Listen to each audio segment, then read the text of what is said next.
Hi quilters, welcome to the 26th video in our series of quilts and projects to use leftover 2.5-inch strips or jelly rolls.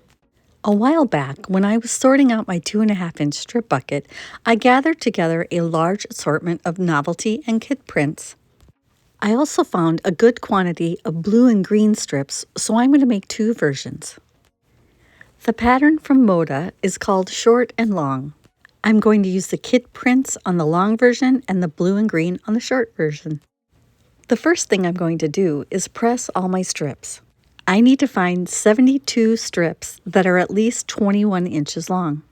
Once you have found enough strips, sort them into sets of 2 and pin them together so that you can make sure to have enough variety in the blocks. Once you have your 36 sets of 2 fabrics, stack them up and head over to the sewing machine. Make sure to use 1/4-inch seam allowances throughout. Put your strips right sides together and sew on one of the long sides. Some of my strips had seams in them, but that won't affect the overall look of the pattern. If you do end up with duplicate strip sets, it's okay, just make sure that when you're putting the quilt top together, you separate those blocks from each other. Sewing these strip sets together is a great mindless sewing project, and it doesn't take long at all. Once you have them all sewn, cut them apart, and then head to the ironing board. Press towards the darker of the 2 fabrics. If you can't tell which of the fabrics that you're using is the darker fabric, just pick one of the fabrics and press it that way. While I'm pressing, I'm also taking the time to cut off any little strings that are in between the seam or on the edges of the strips. Once pressed, each of these strip sets should measure 4.5 inches across. When you're done pressing, it's time to head to the cutting station. Subcut each of the strip sets into 4 sections that are 4.5 inches wide. You can cut your strip sets one at a time, or you can layer your strip sets offsetting the seam so that you don't have a lot of big bumps and cut multiple units at once. If you do stack and cut, make sure you're always on the right measurement so that you don't make any mistakes. I'm using my big square ruler so I can cut on the 9-inch mark and then the 4.5-inch mark, and I just have to do that 2 times. There will be a little bit of fabric left at the end of the strip set. I'm going to cut those pieces down to 2.5 inches wide so I can make some extra 4 patch units to use in another project. The smallest pieces that are left over, I'm just going to square them up and maybe I'll find a place to use them in the future. It's nice that whenever I figure out what I want to do with them, they'll be ready to sew. The nice thing about doing it this way is there is very little waste at the end.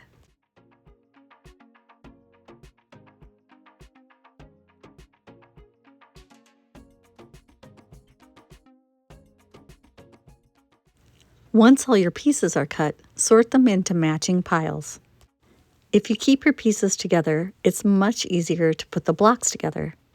The pattern calls for each of the blocks to be made with just 2 fabrics, although I do think it would be fun to make it with a variety of fabrics, so each block has 8 different fabrics in it.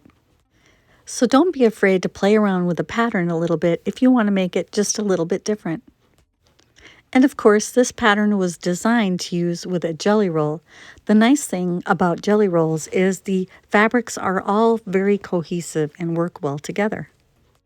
Now that my strip sets are all cut, I have this big pile to be made into blocks.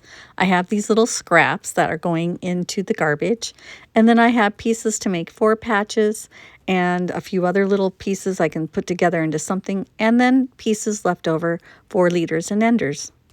Now it's back to the sewing machine to start sewing the sections together. Make 2 matching units from each of the segment sets. The only thing you really need to watch out for here is that you're not sewing like fabrics together or sewing across a seam. You will end up with 72 sections that have 4 rectangles. Each should be 8.5 inches long. As I cut my pieces from each other after they're sewn, I try to keep like sections together. Once they're all cut apart, it's time to head to the ironing board. Press toward the dark fabric again, so you might have to look at what you pressed towards last time to know which way to press. There were a few that I pressed the wrong way, so then I just hit them with a little bit of spray starch and then pressed them again the correct way.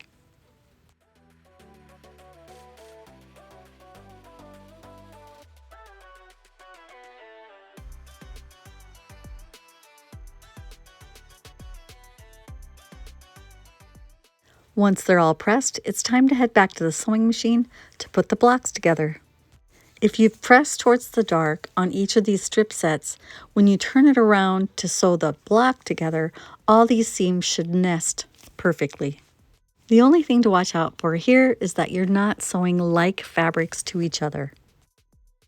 For my blocks, I mostly relied on the nesting seams to help hold everything together, but if you wanted to, you could pin to keep everything aligned. This quilt top also calls for 1.5 yards for a fabric to be used for sashing and for border. I decided I wanted to see all my blocks first before I decided which fabric to use for that. Once you've cut all the blocks from each other, it's time to press. Once pressed, each of these blocks will measure 8.5 inches by 8.5 inches. For these, I just pressed to one side, although you could also press the seam open from the back side. Once I was done pressing, I laid mine out on my design wall, also known as my floor, in 6 rows of 6 blocks. I decided to use an orange fabric for my cornerstones, so I need 25 squares that are 1.5 inches by 1.5 inches. So I dug through my 1.5 inch strip bucket until I found enough pieces to get what I needed. I also found enough white strips to have white for my sashing fabric. Now it's time to start putting it all together. The blocks alternate between horizontal and vertical setting. So I worked on one row at a time so I wouldn't accidentally turn them the wrong direction. Each row will have 6 blocks connected with 5 sashing rectangles that measure 1.5 inches by 8.5 inches. You will need a total of 60 rectangles measuring 1.5 by 8.5 for the sashing. Between the block rows, you'll have rows comprised of 6 rectangles measuring 1.5 by 8.5 and 5 1.5 by 1.5 inch cornerstones. At this point, I added a 1.5 inch border all the way around made of the leftover white strips. I wanted to add an outer border made of the leftover strips from when I was cutting out the block pieces. I used all the short leftover pieces to piece together an outer border. I even found a piece long enough for binding to go all the way around the quilt in my strip bucket. That was a lucky find. Before I show you the finished long version of this pattern, I'm going to guide you through the process of the short version. The short version also starts by sewing 2 strips together that are 2.5 inches by at least 21 inches. I was lucky to have a measuring tape on my sewing machine that was 21 inches long, so that helped me out a lot when trying to find the right length pieces. For my short version of this pattern, each block will have 1 blue strip and 1 green strip. Once I had my 36 pairs of blue and green strips, it was time for some easy, no thinking required sewing. I'm only using blue and green for my blocks in the short version of this quilt, but I think this would be a wonderful pattern to mix up all the colors and make it really wild and fun. This one would be a really fun quilt to make over and over again in different color combinations just to see how it'd turn out. We will leave a link in the description below that'll take you straight to the pattern. Another option for this quilt pattern would be to combine the short blocks and the long blocks together in one quilt. And because there's sashing in between each of the blocks, it would be easy to make this larger or smaller just by taking out some of the blocks or making more blocks. When cutting your strip sets for this version, you're going to want to cut your pieces 2.5 inches wide instead of 4.5. You can subcut one section at a time or layer them and cut multiples at once. I'm using my 12.5 inch square ruler so I can cut on the 12.5 inch line, the 10 inch line, 7.5 inch line, 5 inch line, and 2.5 inch line. The strip sets for the short version don't have as much extra as the long version strip sets, so just make sure you're double checking as you cut. For both versions of this quilt, I was able to get all of the pieces I needed from my scrap bins. So all the strips were from my 2.5-inch strip bucket, and the sashing was from my 1.5-inch bucket, and a border that I use on this quilt is going to be from my stash of fabrics that I'm trying to get rid of. So none of the fabrics for these two quilts that you'll see today were new fabrics. It was all old stuff. And it sure feels good to be putting some of it to good use. It was when I was cutting this version that I finally figured out the best strategy for picking up the pieces and getting all of the same pieces together was just do one color at a time.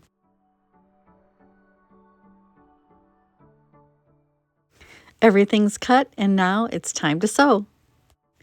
Piece 2 sections together on the short edge, alternating between the fabric prints. You'll end up with 4 of these sets for each color combo. Just make sure you're not sewing like fabrics together.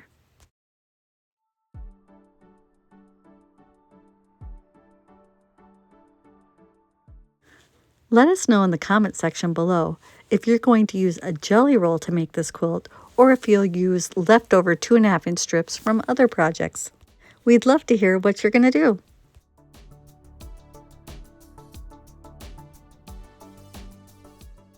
When pressing these sections, keep in mind that you want to nest the seams when you're sewing them together.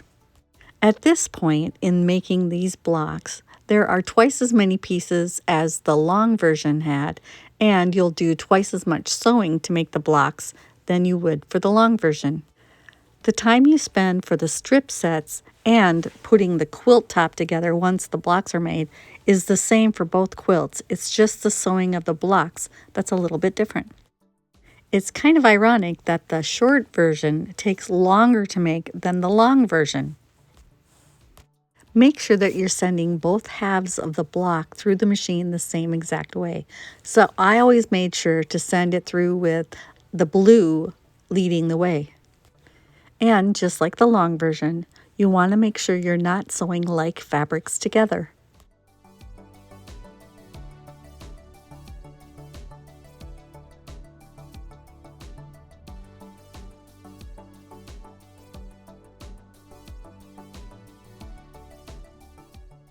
Once all the half blocks are sewn together, I highly recommend pressing in between. You could just go ahead and put the whole block together, but it is a little easier if you press at this point.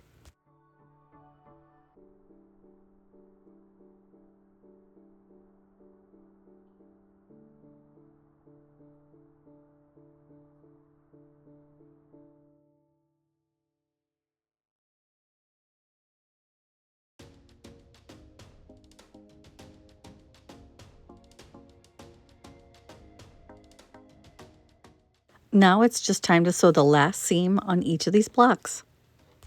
If you've pressed correctly, the seams should nest together to make the sewing easy. Once you finish all the blocks and press, they should each measure 8.5 inches by 8.5 inches, and you should have 36 blocks.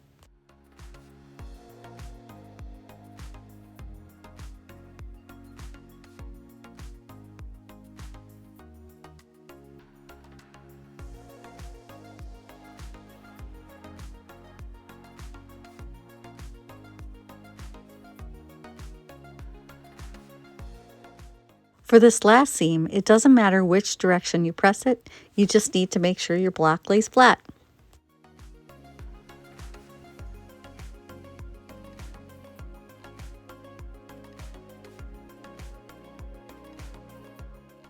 For the sashing for this quilt, I picked out pieces that were off-white instead of white. All of these strips are leftovers from previous projects and they were in my 1.5-inch strip bucket. Depending on the length of the leftovers, I cut some of them grouped together and I cut some of them one at a time. The quilt calls for a total of 60 rectangles, 1.5 by 8.5. I was also able to find enough blue strips that I could cut my 25 squares 1.5 by 1.5 for the cornerstones.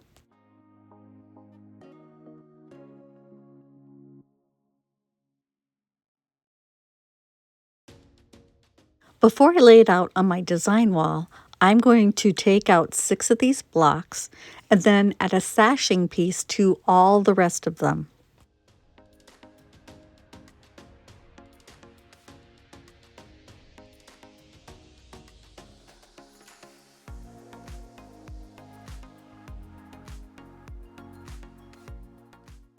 Once you've sewn the rectangles to the quilt blocks, make sure to press towards the sashing rectangle. And then lay it out 6 across by 6 down with sashing pieces in a line in a row. Rearrange as necessary to get the configuration you like. Make the block rows and the cornerstone rows and then sew it all together. For my inner border on this quilt, I had to use 2.5-inch strips instead of 1.5-inch because I ran out of 1.5-inch strips. For the border and binding, I was looking through my stash until I found just the right blue. I also would have been happy if I found a green fabric. I quilted both of these quilts on my long arm quilting machine. For the short version in my blue-green fabrics, I used a variegated blue thread for the quilting thread. I quilted it using a simple stipple design. I used 2 pieces that were left over from other projects to make the backing for this quilt. So this is 2 pieces sewn together, and I was lucky it was just the right size. For the long version, I also added a border to the sides of this. It's just made from the leftover pieces that were in the blocks. For this one, I used a light variegated thread and a simple loop design for the quilting. For the backing, I picked a fabric that coordinates with the binding. The binding fabric had cats on it, so these little balls of yarn on the backing fabric were perfect. I haven't managed to move my strips into a smaller bucket yet, but with these 2 quilts, I'm getting another step closer. And I didn't add too many pieces to the bucket this month either. I did sew my leftovers from the strip sets into 4 patches for the kids' units, and then just some little long pieces that had all the little extras sewn together. I'll put all of these in my extra block bucket. I hope you enjoyed both versions of this quilt, short and long. We hope you give us a thumbs up if you like the video, leave a comment for us, share with your quilting friends, and subscribe. Thanks for watching, and happy quilting!